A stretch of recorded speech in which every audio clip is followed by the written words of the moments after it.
Ողջույն սիրելի ընկերներ, Աստված օրհնի ձեզ։ Այսօր ուզում եմ մի պատմություն պատմել։ Հավանաբար լսել եք այդ պատմությունը ավանակի մասին, որ մի մարդ ունենում է ավանակ, որը ընկնում է փոսի մեջ եւ Տերը տեսնելով, որ որոշ ժամանակ անց, որ չի կարողանում հանել փոսից, որովհետև ավանակը ծեր էր եւ փոսն խորն էր, նա կանչում է ընկերներին, որպեսի բահերով հող լցնեն այդ փոսը։ Սկզբում ավանակը սկսեց բարձր ձայնով խարանչել, ակնհայտորեն սարսափելով իր իրավիճակից։ Քիչ անց, սակայն նրան Տերը նկատեց, որ ավանակը լռեց եւ մտածեց, որ հավանաբար արդեն սատկել է, բայց ավանակը չէր սատկել։ Փոսի մեջ նայելով նրա Տերը տեսավ, որ ամեն անգամ, երբ նրա մեջքին հող էր լցվում, ավանակը թափ էր տալիս իրենից եւ դոփում էր դրա վրա պնդացնելով հողը իր սմբակների տակ։ Դաժամեր տևեց, մինչև որ ավանակը վերջապես այնքան հող պնդացրեց, որ կարողացավ վեր բարձրանալ եւ դուրս գալ այդ փոսից։ Սիրելի ընկերներ, այսօր ուզում եմ ձեզ կոչ անեմ,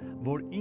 ինչեր էլ որ գան քո կյանքի մեջ, նեղություն, դժվարություն, հոգեվոր, ֆիզիկական, նյութական, ինչ վիճակների մեջ էլ որ հայտնվես ու ինչ էլ որ թափվի քո վրա, թափ տուր քեզանից։ Թափ տուր քեզանից եւ թող դա ընկնի քո ոտքերի տակ, որպեսզի լինի պատճառ, որ դու ավելի բարձրանաս։ Նեղությունները գալիս են, թափ տուր քեզանից, մի պահիր քեզ վրա, դրանք ընկնեն քո ոտքերի տակ, պնդացրու եւ մի աստիճան բարձացիր։ Ամեն նեղությունները, երբ որ գալիս են քո կյանքի մեջ, թափ տուր քեզանից Հիսուսի անունով եւ դրանց վրա կանգնիր եւ բարձրացիր։ Աստված է քեզ բարձրացնողը եւ զորացնողը։ Սուրբ Հոգին քեզ կհայտնի, ինչը պետք է քեզանից թափ տաս, որպեսզի բարձրանաս։ Սիրելիներս, այո, իրավիճակներ կան, որ կարող են ստեղծվել մեր կյանքում, բայց դա թող լինի պատճառ, որպեսզի մենք ավելի բարձրանանք։ Այո, ես քեզ ասում եմ, որ դու դուրս կգաս այդ փոսից եւ չես մնա հիվանդության փոսի մեջ, չես մնա աղքատության փոսի մեջ, չես մնա տխրության ու տրտմության փոսի մեջ։ Աստված բարձրացնում է քեզ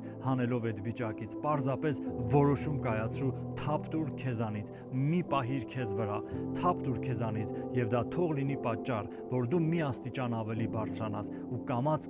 դուրս կգաս այդ վիճակից։ Տերը քեզ հետ է եւ Տերը զորացնում է քեզ։ Եղիր օրհնված Հիսուսի անունով։